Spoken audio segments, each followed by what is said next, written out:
Bonjour à tous, c'est une première dans la lutte contre le greenwashing. Le tribunal de Paris vient de condamner Total Energy pour pratiques commerciales trompeuses. Jusqu'à présent, aucune entreprise pétrogazière n'avait été condamnée pour désinformation climatique, rappelle Greenpeace, à l'origine de la plainte ayant entraîné cette condamnation. En cause, une stratégie de communication datant de 2021, affirmant que le groupe était un acteur majeur de la transition énergétique, visant la neutralité carbone d'ici 2050. De son côté, le groupe continue de défendre la sincérité de son message, soulignant également que l'essentiel des demandes formulées à son encontre ont été rejetées. Sommes-nous prêts à passer définitivement au 100% électrique si du côté allemand l'objectif de 2035 semble inatteignable?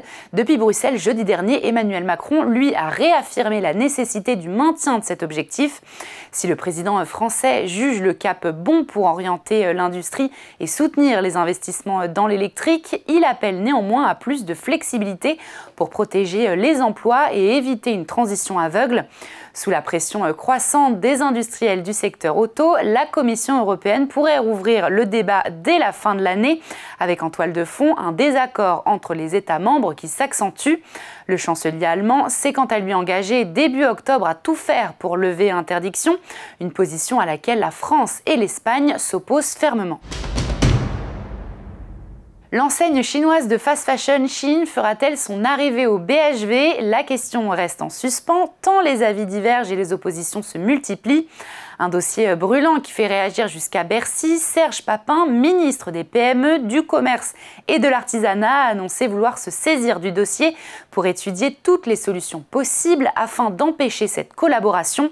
L'ancien patron de la coopérative U en a profité pour alerter sur les conséquences de ces plateformes sur les commerces de proximité, victimes selon lui d'une invasion numérique qui désertifie les centres-villes. Dans sa ligne de mire également l'accord entre La Poste et Temu, autre mastodon chinois du e-commerce, qu'il juge contraire à la défense du commerce français. Pour rappel, le gouvernement souhaite appliquer dès 2026 une taxe de 2 € par article contenu dans les petits colis livrés par toutes les entreprises établies hors de l'Union européenne.